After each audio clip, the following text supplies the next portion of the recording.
Hi, everyone, and welcome to the Deep Currents session. This is the 6th episode in our series of 10 that we'll be doing together. So delighted that Nick Patel has joined us today. We'll be diving into a discussion both of Wellable, how you think about well-being, both at a high level for your customers, for startup organizations, at Wellable itself, and for yourself. Before, I just need to do a brief introduction of the Deep Currents series. My name's Narath Carlile. I'm the founder of MakeTimeFlow. We focus on building a platform for human flourishing. We're here in collaboration with See Ahead. And See Ahead is a startup incubator for ocean and blue tech companies. It consists both of a Blue Swell cohort, which just had their third successful launch of some very cool startups which are available online, focused on ocean tech and solving some real problems in the seas. As well as a large community, the See Ahead community, which is 80 or so companies specializing in ocean tech. And that's who would be joining us online and in the local community. We're also here at CIC, which is a wonderful venture. And I think that you had your roots here a number of years ago as a CIC company. The CIC in Boston, 50 Milk Street. But yeah, definitely familiar with CIC and been here for a number of years. Great. So some home turf. And then we'd also like to recognize New View Media, who are our great media partners, and they've been fantastic. They are working with us to both produce the live stream event as well as the recording. And it'll be available both on the CED website and the MakeTimeFlow one, and hopefully links to from Wellable. Great. So I wanted to briefly introduce Nick. He's incredibly humble, and he's had this very interesting journey from doing your business and your finance degrees in the South, where you've grown up, and then coming to Boston to work in investment banking. Had a little sort of some experiences there, and then a number of years ago, sort of became passionate about wellness and well-being, founded Wellable, and have now grown it into a very successful company, including doing some acquisitions yourself. Is that right? In a nutshell, yeah. Great. Tell us a little bit about your journey towards Wellable and how you became passionate about well-being. Yeah, so for me personally, I always knew, just from a career perspective, I wanted to have autonomy. So I think there's some people who are set out, I want to start a company, I want to be entrepreneurial.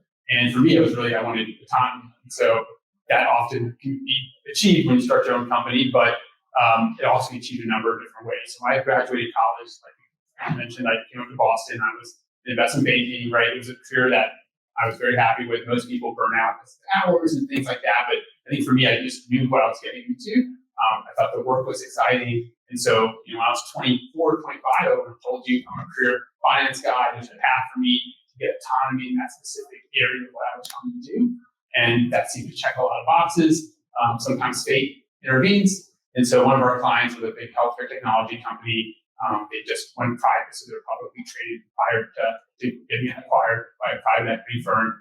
And so the deal kind of dragged on for a while. I was talking to the executive leadership team, just hanging out, waiting for legal docs just to get turned and things like that. And when the deal closed, they asked if I wanted to come over and work reinventing this company. It was really exciting. And I thought, well, if it doesn't work out, I can go back to investment banking. I liked it, and this would give me real industry experience. Turns out that I loved it.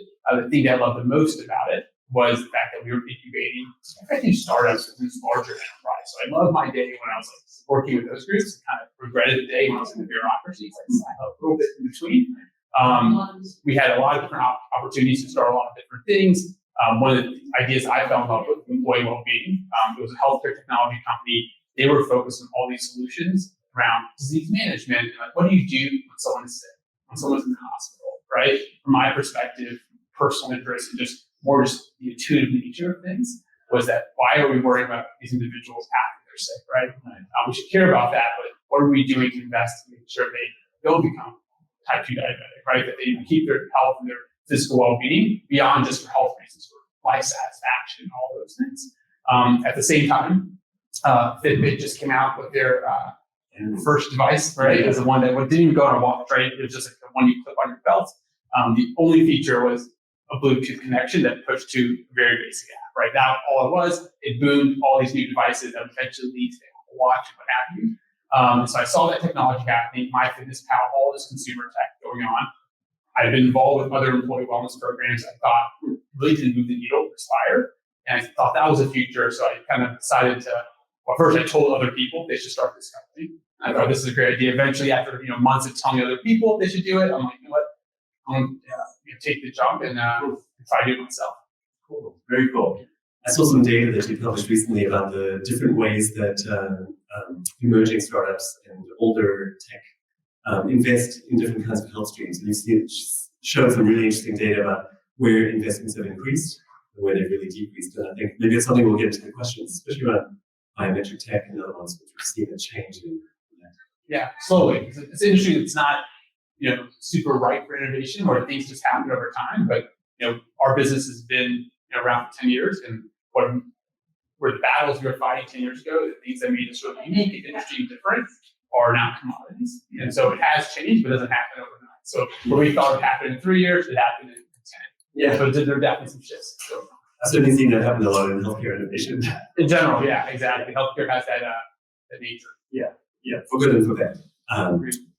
I'd say that tell us a little bit about, you've now got sort of a lot of experience running the company and helping to provide sort of wellness and well-being solutions, as well as analysis and data showing what's effective for both large corporations and for small corporations. Maybe given the audience that we have here and online, we focus on sort of share a little bit of insights that you would work with, say, a startup company, sort of emerging and starting to grow, and how they might think about wellness and well-being. Yeah, the way we think about just health and well-being at the organizational level, whether it's a startup, sometimes departments of health, think about their communities, is that they're comprised of individuals, right? And each individual has their own set of unique needs and goals, right? And so, where one person may be focusing on nutrition, another person wants to focus on their physical activity, ultimately want to focus on everything and be holistic, but you have to start small, you have to focus, and everyone just has different levels of interest and technology proficiency and things like that. So we always come back to what works for one company won't work for every company, right? Because they're all comprised of unique individuals, and what works for one person won't necessarily work for another. And so you always take an assessment, like look around. It's a little bit easier to start up because you can look around a room and see everyone, as opposed to organizations that have thousands of people across multiple offices and things like that. But it's really take a stock of what that group is. I'll give Wellable as an example. We're in a wellness company. We're in what I call passion industry, where a lot of people join or look for jobs in employee health because they value that personally, where they may not for other industries. And so in that scenario, everyone has a wellness story before they ever come to Wellable, right? It's one of our interview, written questions they have to respond to, like what's your wellness story? And everyone has a good one. And that's why they're applying for that job. And so for us to think about just the basics of wellness may not really move the needle. These individuals have already developed their own workout routines, maybe they have their own dietary preferences. So we think for our company specifically is how to engage in really holistic topics. So we think about the science of happiness and how that relates to your health, right? Finding purpose in your life, right? We think about gratitude. So areas that people often don't associate health and well-being, but that's really a reflection of where our employee base is in that journey. Right. So for a startup or for any organization, you really just take stock of where people are. And if it's about, people are glued to their desk, maybe physical activities where you need to start thinking about, ways to hack in basic steps around, the office, right? There's a lot of office design things where, if you're choosing a particular office in the CIC, maybe you want to choose the ones that's actually kind of farther away from the bathrooms. And it sounds like kind of basic, but that basic movement adds up over time, right? Facilitating those things, make sure you do walking meetings. So each group's a little bit different, but really taking stock of what, where your company's at, where those individuals are. If you're unsure, an employee survey is a great way to kind of garner that data and then start thinking about how you make it really seamless to engage in the behaviors that the employees most need. Great. I'm sure, and I'm hoping there are going to be lots of questions from founders here about how to think about it. Just 3 questions for this, and then I'd love to sort of dive into the culture at Wellable itself. One is, at what stage should a startup company think about talking to a company like Wellable? Often it feels like it's mostly going to come to, when they're much further along. In the beginning, they're focused on just getting it done, focusing on the idea. When would you recommend that somebody start thinking about this if they're one of the founders of a startup? I think from day one, right? At the end of the day, your most important asset for any company, but specifically for a startup, are your people, right? And their health is not just a reflection of their health in terms of their physical well-being. Are they going to be in the hospital? People often think about how does it relate to medical claims, and that there's a story there they can unpack. But really, they're an asset, and they're your most valuable asset. To the extent that they are healthy, they're more productive, they have higher satisfaction, not just professionally but personally as well, and that kind of leads to greater retention. So all the costs you think about, training and developing your employees, retaining them is incredibly important, and their health in many ways is tied to their happiness, which is tied whether they're going to make big changes in their life, which include changing a job or things like that. So we never think it's too early. Whether you're right for a Wellable program, like our features and all the things we have are designed for really comprehensive programs. And they're really designed in many ways to help companies organize a program.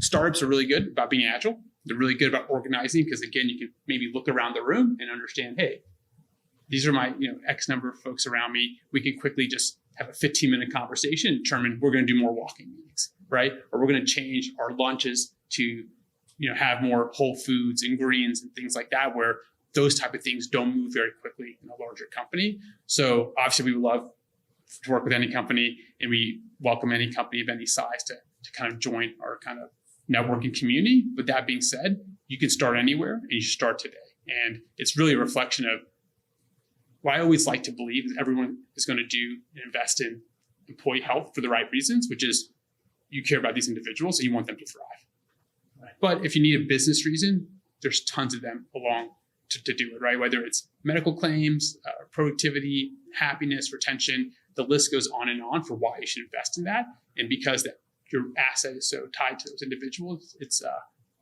there's no better time than now. Yeah, going hardcore. Did I say that with the right notes? So there's a large sort of zeitgeist that's out there. It's been out there for a long time about to really make a difference in the startup world, you've got to go hardcore. It's all about hustle culture. These things are all soft. You're like, oh, it's nice to have, but if you're really committed and you're going to, do all the things that are going to make a difference, you are going to be there at your desk all the time, just grinding away. How do you respond to that sort of that's out there in startup culture? So I think hustle culture is obviously a buzzy term, right? And everyone has a different definition of what, hustle culture is.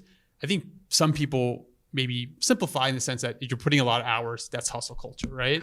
I don't know if it's necessarily that. It's about burnout. It's about exhaustion. If you love what you're doing and you're putting a lot of hours, but you're still highly energized about that product, I don't necessarily think that's a bad thing, right? But I do think is the challenge is individuals are pushing themselves beyond that level, right? Maybe it's the point of not enjoying what they're doing. They're exhausted, and part of your physical health, at the end of the day, working, whether it's coding or thinking about marketing or whatever it is, your brain's a muscle. You're working it, right? And people think, if you're not lifting weights, you're not like working out, but it's exhausting to work, right? Even if you're sitting all day, you're using your brain, and that's happening more in the startup world because you're creating, right? There's no process or playbook where a lot of companies say, okay, this new customer's coming. I have this 20-point process I have to go through, where the startup says, we need to develop those 20 points. There's a lot of creativity and a lot of energy that's spent that way. And so my perspective is thinking about your physical health and thinking about, what you put in your body, making sure you get sleep is all, even selfishly, is designed to help you be a better employee or be a better founder for your startup, right? Yeah. This is a workout you're doing every day. And if you are, quote unquote, hustling and you're putting in hours 7 days a week, right? That's a lot of workouts. That's a lot of energy you got to put out there. And so you need to find time to make sure that you are physically fit to do those things, right? And not physically fit in the sense of like the traditional sense, like you are capable and have the endurance to put those hours in.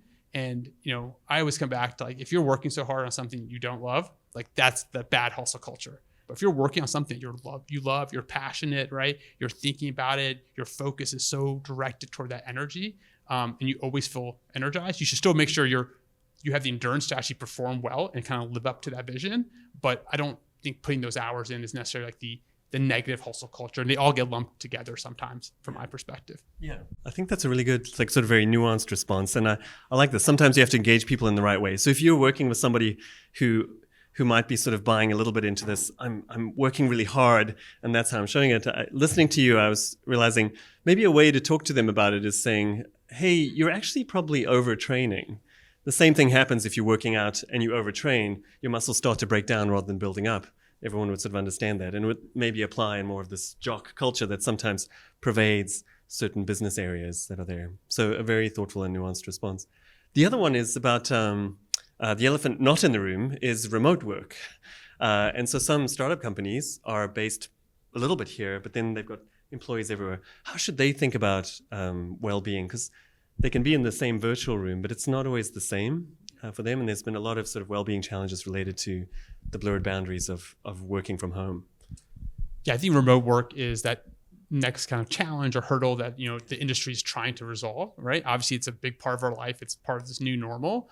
I think it's challenging for a lot of reasons. One is we have decades of how do we handle employees in the office, right? We have a very short period of how do we handle employees who are working in disparate locations, right? Sometimes with poor work environments, things like that. But you'll find that these remote work employees tend to walk less, right?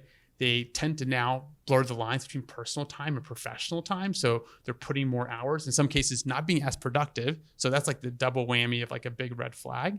And you have just less opportunities to influence healthy behaviors, right? So when people come to the office, you can think about office like a very sophisticated or progressive company would think about, where do I put the printer in the bathroom in context of like getting people just to take more steps unintentionally, right? How do I make the stairwell like easy, accessible, just to walk between 2 floors, and it becomes more convenient than taking the elevator, right?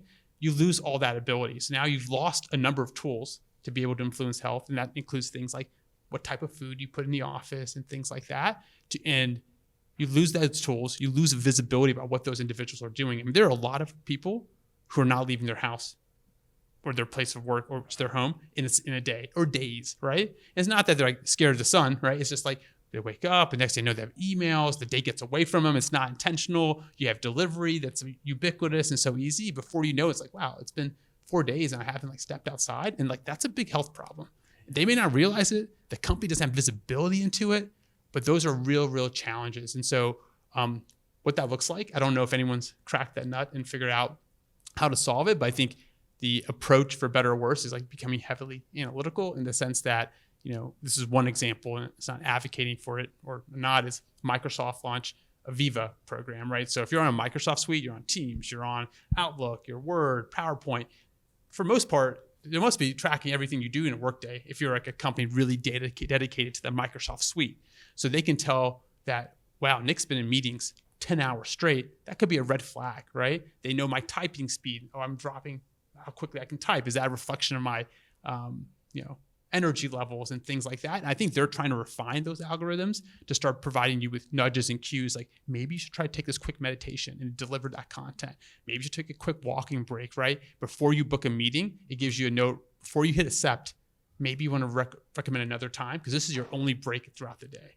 And so I think we're just at the beginning stages of being able to digest that. And there are a few companies like Microsoft that have access to that level of data about your performance to maybe move the needle. So it'll be interesting to see what these other companies are going to, ourselves included, do to kind of, be valid in the market. I appreciate that. I think in the tech world, they're big on data, but it's a tough one because it has to be balanced with trust. And it was starting to get a little creepy even. Like, it's a very different thing to trust and empower people versus to use analytics and small prompts to do it. But interesting that they're using it for good. We'll hope that stays their way. For now. It's a perfect segue, I think. So Wellable's got beautiful bathrooms. They're on the first floor, and the printer's on the 16th floor. Is that right? 20th. Tell us a little bit about how you think about culture and well-being at Wellable. Yeah, I think as I noted before, right, we're a company, we're in a passion industry. So everyone who applies to Wellable has a wellness story. It became a thing that all of our recruitment process, we have a writing prompt because writing is important no matter what job you do. And so it's like, tell us your wellness story, and everyone has one, right? Like universally. And so for us, it's us to encourage like physical activity. Like we don't think about the printer, not because we don't value that in that sense, is that that's not where our employees need us, right? And so we tend to be further in this maturity curve, I think. It's not to be boastful, but around health and well-being. So the topics that we focus on, right? So every month we focus on a new topic, right? Often it's new content that we're putting to our site and our product. So it's a way for us to vet it and everyone knows it and it's like very familiar. It's like, I always thought of the example of like, I always want to work for a company where everyone uses the product. And so we provide obviously the passion industry portion, but also strong incentives for people to want to use our product. And there's always 2 to 3 months in advance before it ever gets released to the Wellable platform more broadly. But it's things like the science of happiness, finding purpose, gratitude. Think about charity and how like giving really matters to your own personal health, right? And giving to others is giving to yourself.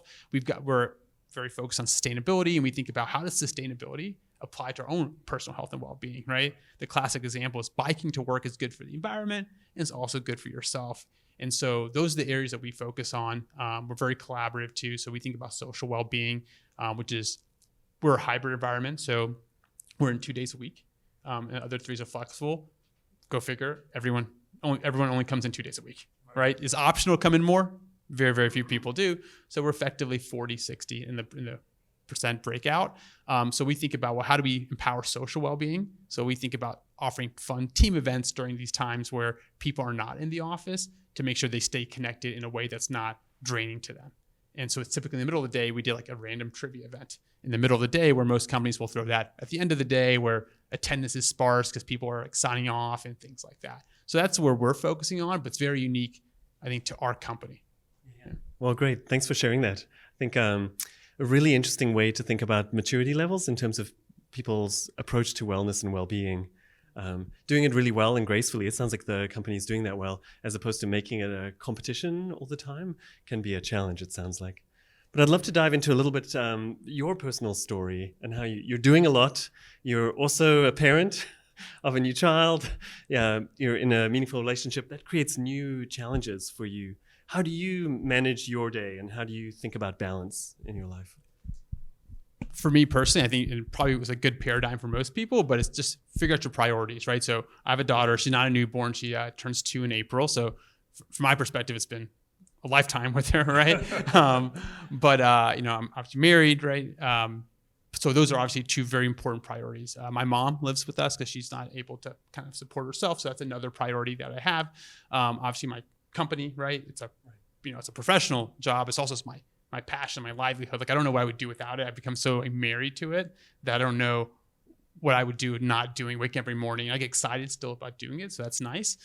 So it's about just priorities, right? So for me, family, right? So all 3 of those individuals, and my extended family, my brothers and things as well, my work, right? And then my health, right?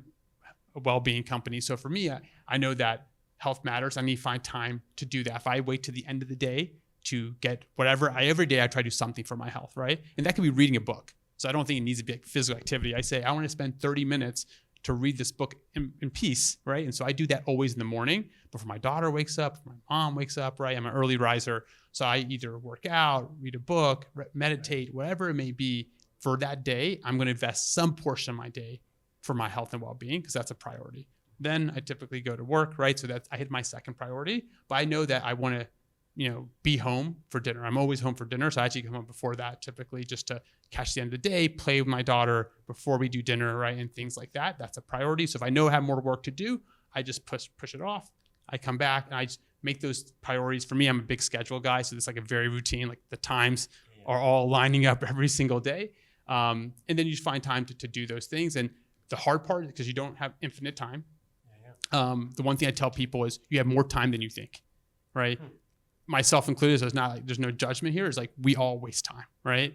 And we typically waste time with things that we don't find valuable. We waste time in areas that we don't want to let go. So for me, I'm like, I don't want to let go of this process or task. I'm so tied to it. I know how to do it well, right? Where I just need to invest and make sure I empower others to be able to take it. I trust them to take it and move on. And so that was the big kind of hurdle for me. The minute the pressure started coming when my daughter was born and it started saying, okay, this is where like the seams are kind of like stretching. For me, I knew in my day, what are these things that I don't need to do, right? And how do I kind of pass them off systematically and kind of free up the time for the things I want to prioritize in my life? Yeah, great. Have you found like as a parent, you have to do that as well at times? Did that help you in your growth journey at all? Yeah, I mean, it forces you, right? I mean, ideally in the best world, we begin to prioritize before, we feel pressure to do so. We eliminate wasteful time before we need to. In practice, it's easier said than done. So that pressure certainly expedited that kind of rationalization of my day. I also, the one thing people think about hustle culture, for me, I know if I can leave like at 4:30 every single day to spend time with my daughter and do dinner with her, if that means I have to work on Saturday and Sunday, I'm okay with that. So this goes back to the hustle culture. I probably put in, some number of hours, 7 days a week. And that I think externally comes back often under that hustle culture umbrella. It may be like seen as, okay, there's too much pressure, but for me, it works because I know on Saturday and Sunday, she still needs a nap, right? I wake up before everyone else in my household on Saturday and Sunday too, right? So I can find time without disrupting my family life to put that time in then, so I can spend the time I want with them on the weekdays. And so doesn't mean you have to do that. I'm not saying everyone should go work on the weekends. I'm just saying there's ways for you to move it around. And I don't think like creating this paradigm of like, I shouldn't work on weekends because that's like a negative thing from my perspective isn't necessarily a negative thing, because it allows me to also, do the things I want during the week, as well as, I'm fresh. Like I'm only doing 2 or 3 hours on a Saturday. Like that's an easy digestible thing for me to do, then tack it on the end of a Tuesday. Yeah.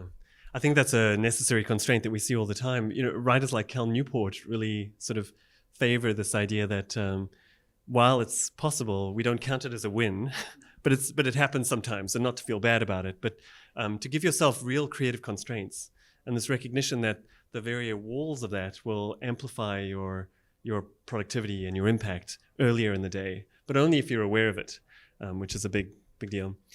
We've talked also about like balance, but I think it's really important, and especially in the startup world. We often call it productivity. I think sometimes I'm trying to say more it's about achievement, which is a little bit nuanced. But tell me about your approach to productivity. You've talked a little bit about sort of these time constraints. Do you have techniques that you use that have helped you, or a certain approach? And then you're also a leader, and you're seeing how people, you say you trust them to do things. How do you think about helping augment your team's productivity? But let's start with you. How do you approach being productive in a day? For me, it's about focus, right? So it's hard to be, and I say focus, but I also multitask a lot. And each time I do, I catch myself. I'm like, this is not ideal, right? I'm like listening to a call. I'm like trying to type an email, right? Paying attention to like messages coming in. And when I'm doing that, if I can like catch myself, I'm like, this is not helping anybody here, right? So I find, focus. And so for me, it's like, you need to carve out time, because if I don't have something open my calendar, someone's going to grab it. So if I know something's important, it's like block off this time and do it. Again, your brain's a muscle. You're expanding energy. Do it. I tend to put the most difficult and hardest tasks, or the most creative thinking I need to do, in the morning, right? And so my most important meetings that are recurring are always before 12, right? If I know I have to tackle something that just takes a little bit of effort, I just need to kind of break through, I try to do it then, because that is when I'm most productive, absent of like how I structure how I want to tackle the task. Just I have the energy, the aptitude at my best during those times.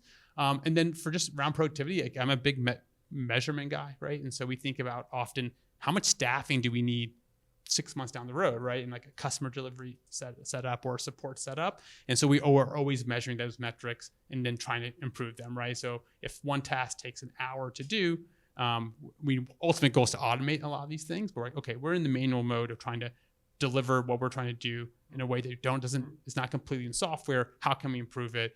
And for every leader in our company, it's like time yourself.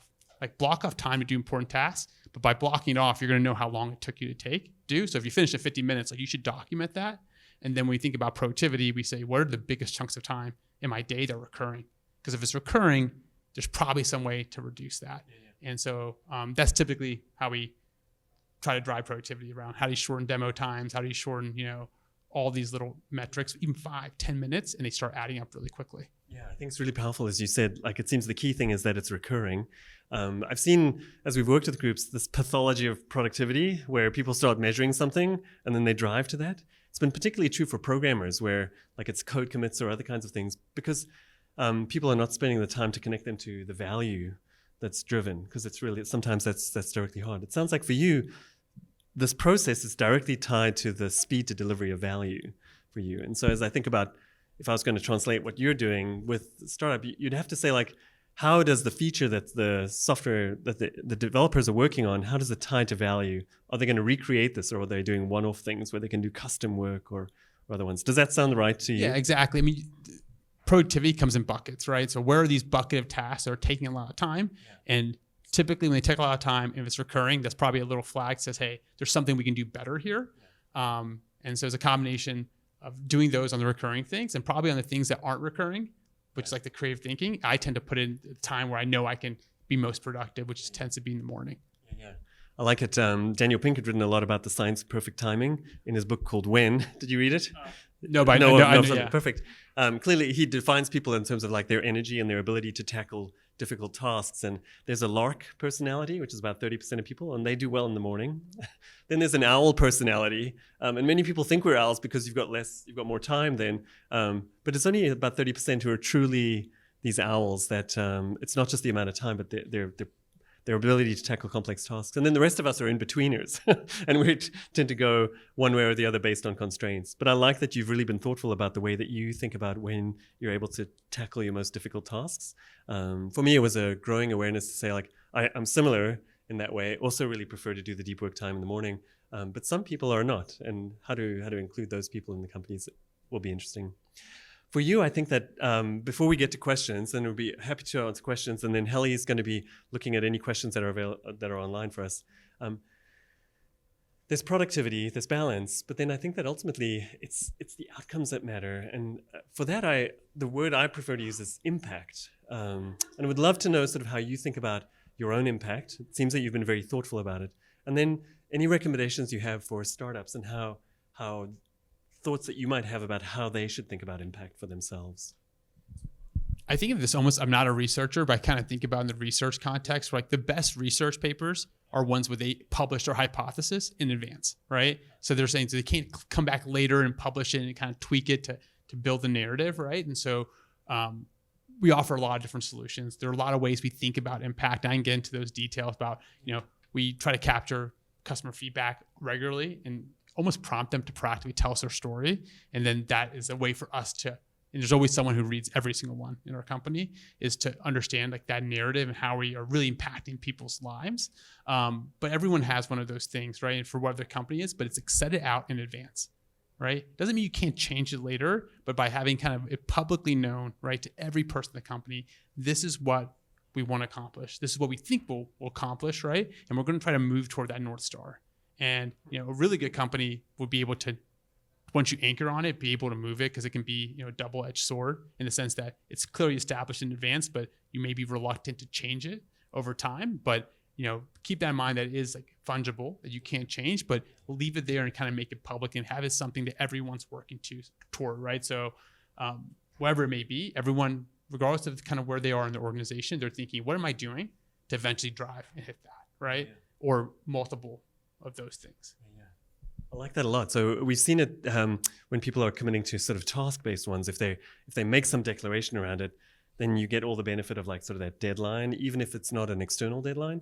And you're saying you've done that for your organization's view of impact, and you've been able to select people who are driven to seek you out because of that mission, so that their work seems to be aligned with a common sense of purpose and impact. Is that right? Yeah, I think we try to do that, but the reality is I think every wellness company probably has that. I think we're just in an industry where a lot of people are thinking about, especially this new generation of employees entering the market. Yeah. They're thinking about this more seriously as a criteria about what they want to do. They want to have purpose in their life, right? And for many people, being healthy and thriving in the kind of narrow context of like just their health is something that they really care about. And so if you care about that, there's probably a select number of industries that you would want to pursue, and we're one of those. And so individuals often come to us. We like to think it's our marketing and our branding, and we're helping drive that, but I think it's just a function of the industry as a whole. Yeah, I like that. A lot of the things, like chatting to people at the CIC when you're just sort of grabbing coffee and stuff, they are passion-driven themselves, and they often have chosen this path because they're seeking something or seeking to solve a problem that they're very passionate about. Sometimes they get so worried about hiring people that they hire people just for the tasks. And they lose that luxury of having brought people in for the passion. Do you see, is there a way to navigate that well, or should you be more leery of that in terms of bringing on people who are perhaps there just for the job and not for the mission?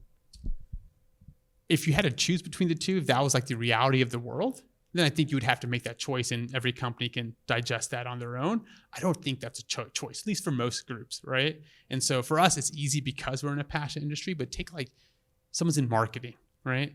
And I've never recruited in the sense of like a company whose solution is marketing, but the reality is, what are marketers trying to do? They're trying to tell a story. So maybe you're not, if in that branding context, you're not going out there saying, who loves marketing? I want you to come work here. You're saying, who wants to allow a company to tell their story? And that's kind of simplifying or kind of re-architecting the story may attract a broader audience. And you can find the person who's a great developer who also cares, about giving a voice to companies, right? And so I don't think, at least we have not encountered that as a way of a choice that we need to make.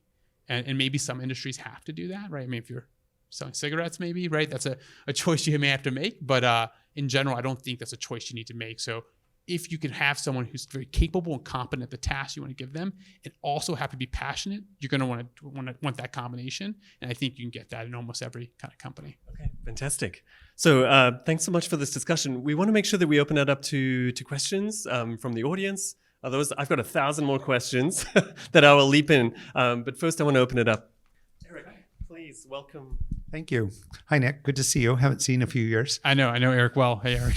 And I'm really a strong proponent of wellness in the workplace. And here at CIC, there's been like third-party type people like myself coming into spaces to create a vibe. And maybe it's a little unstructured time, and maybe it doesn't really fit into productivity algorithms necessarily, but it's a time to just get off the grid a little bit with one another and get to know who people are rather than what they do. And it's really not sponsored by anybody, no sales pitches. It's kind of a loose time. And that's in the workplace. And then also I started a coffee bar during the pandemic. And it's been like a third place of sorts, but it's a different kind of a definition of a third place. Sometimes people come in and out with a coffee for break if they're working from home. Sometimes I'll send a text, an SMS text that is not part of our natural POS system, but it's just a reminder to come on over for Valentine's Day and get a candy. So it's not all the time text, just once in a while.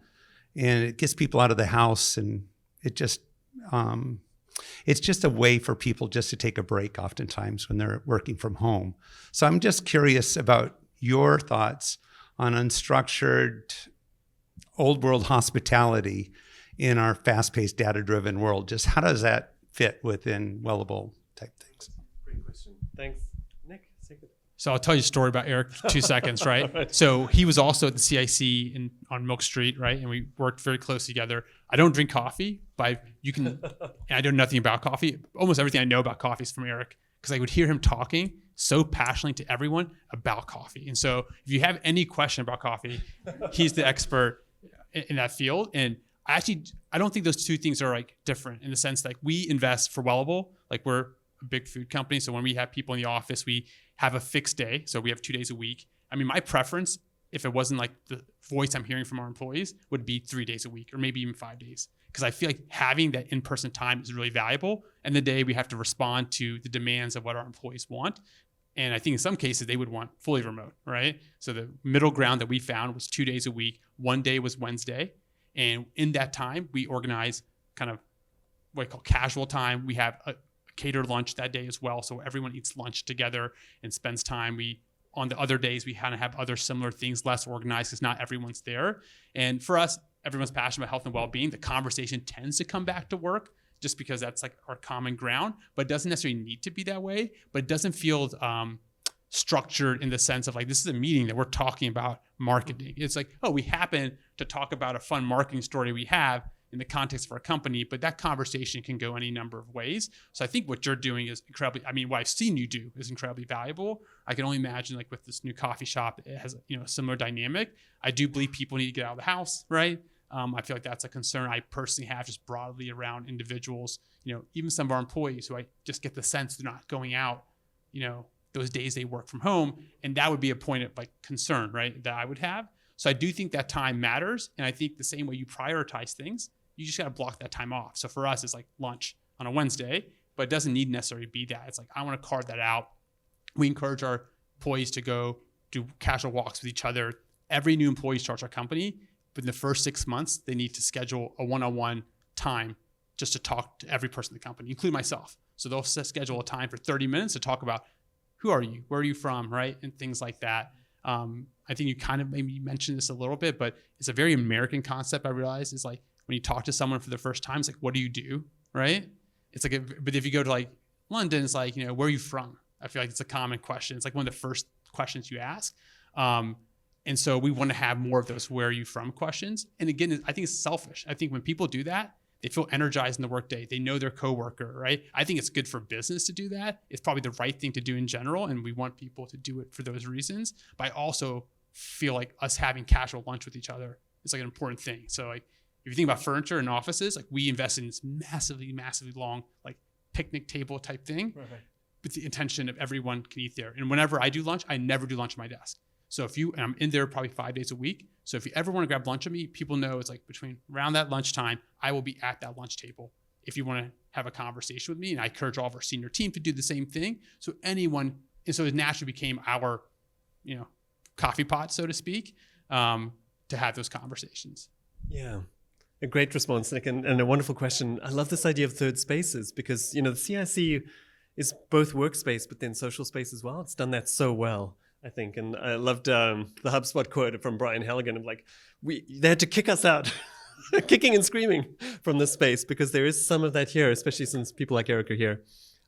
There's one other company that I like and admire a lot and use a lot of their tools, which is Basecamp. And they have a slightly different approach, which might work for some companies that are more distantly remote. They've been remote from the get-go. They don't do sprints, they do adventures. Because you can continue doing adventures your whole life, but not necessarily sprinting your whole life. And they're 6 weeks long. And one of those weeks, the end and the beginning week, they bring everyone into Chicago and they have them gather together. And it gets people into this other space even beyond where they come together just as that community. They create a community-based space, putting everyone up sort of in the same location. And then there's lots of this other unstructured time. But then they've got some structured work to say, what did we accomplish?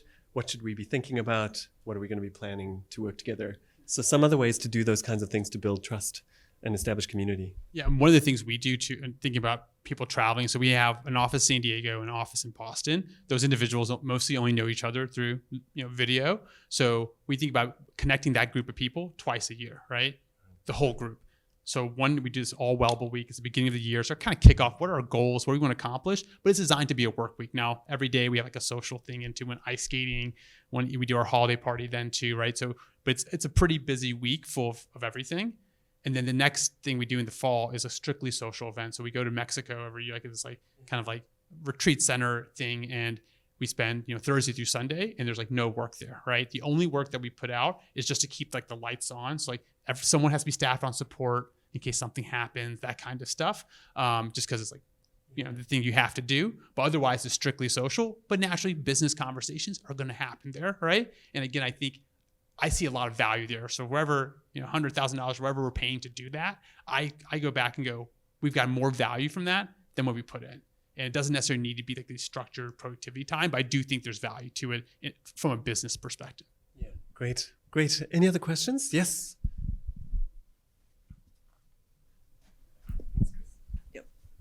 For the Wellable app, can you talk a little bit about the role of incentives and how you think about engaging users that might be less motivated or less inclined to use it?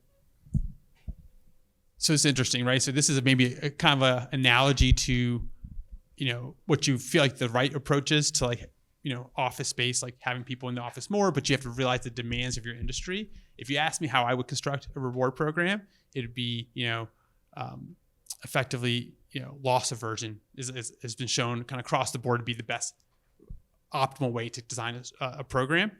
It's not palatable in the market. So you couldn't sell. So loss aversion effectively is, You can give me $1,000. I'll take it away, right? Exactly. So do my push-ups? yeah, exactly, right? So push-ups are very important, but so whatever, maybe it's $100 a month, and we'll give you $1,200 a year, but I will take that money back as you don't achieve certain goals, right? And there's a healthy way to do it, saying we're not set your goals so ridiculously high. In our view, it's like, what do you do to get people just to get that ball rolling?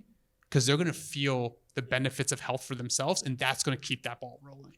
And so we would love to do that. We have 0 customers doing that, even though we blog about it and talk about it. The reality of how incentives work, generalizing here, but for our companies is, it's always budget driven. So it's hard to justify, hey, well, if you can invest this much, you can get this much out of your program, where they're like, no, I was just given this budget and we need to operate within those confines. And it's typically the way we design it is a monthly program. Pick a topic, so 12 topics throughout the year, touch on different holistic wellness, areas, right? Many of them are going to be more advanced and things people haven't experienced. Many of them are going to be low hanging fruit, things they thought about like goal setting or whatever it may be. And they unlock rewards depending on what that budget is throughout the year. The other thing like do is tiers. So our view is like the lowest tier is like, if you just even participate even the slightest bit, you will unlock a tier. And that goal is to let you say, how close am I to that next tier, and that next tier? And hopefully the goal is to move everyone up that kind of spectrum. That is in our mind of what's acceptable to the market, and we think is the best approach aligned. But it's not, if I was going to create a program like that would be, everyone would just adopt, it probably wouldn't be that necessarily. Yeah, thanks, Chris. It's a great question.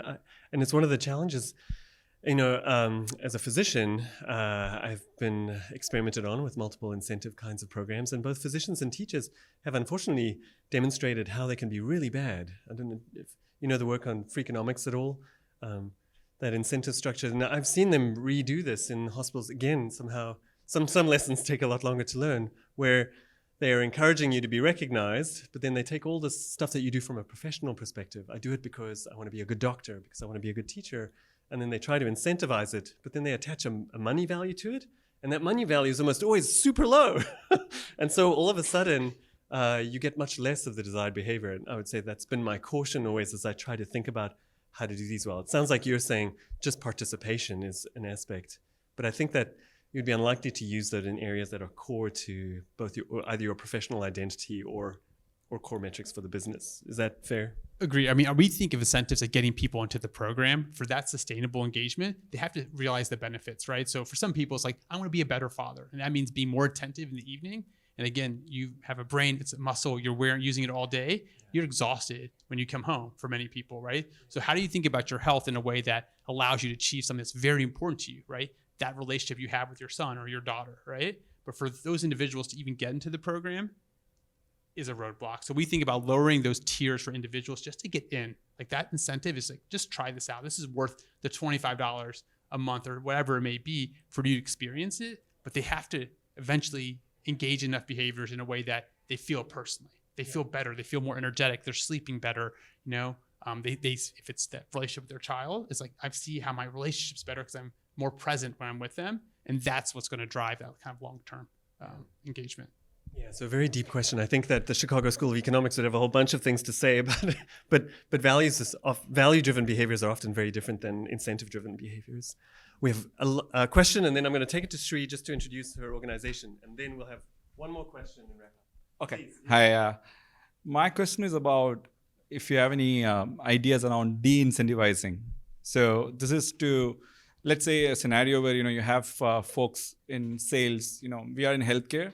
So we have a lot of high-performing folks who are addicted to smoking, So you have all these people who are really good at something, but they have some habits which makes the workspace non-inclusive. Like, the new sales force coming in, they feel left out if they're not part of the group who is smoking. So we thought of, cutting off the insurance in certain geographies, like which is fully paid by the company, by just saying, hey, if you're, because if you are smoking, as a healthcare professional going to doctors to sell the device, it's a bad thing on the company, and you're also kind of, your lifespan, your entire, habits are really costly to the company. So we're not going to pay the insurance in certain geographies as a, de-incentivizing bad habits. So do you have any thoughts around, I heard a lot about the incentivizing program, but something on the other side too, how do you discourage people from having these habits, which can be really costly for the companies?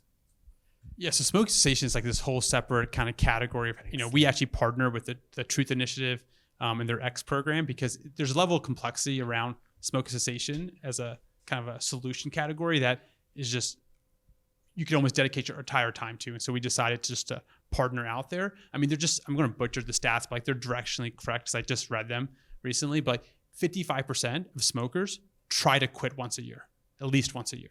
So you're not going to see that level of people trying to do transformational changes in their life as it relates to their health in any other category. 55% of people aren't saying, I'm going to hit the gym 4 days a week, right? So incentives probably don't matter in that scenario. Is really, I would say, is investing the right resources. So some smoking cessation programs don't offer, nicotine NRTs, nicotine replacement therapies, gums, and things like that, right? So that's one angle where companies maybe are falling short in just providing resources to individuals. Health coaching, like there's a whole category of nicotine-specific health coaches, right, who are focused on that level of addiction only. The Mayo Clinic has a whole team that's all they do is health coaching for individuals for smoking cessation, right, or tobacco cessation, right? So I think where I would put the dollars is not necessarily incentives, because those individuals, most smokers recognize it's not a good habit. It's not a lost habit. The majority of them are trying to quit.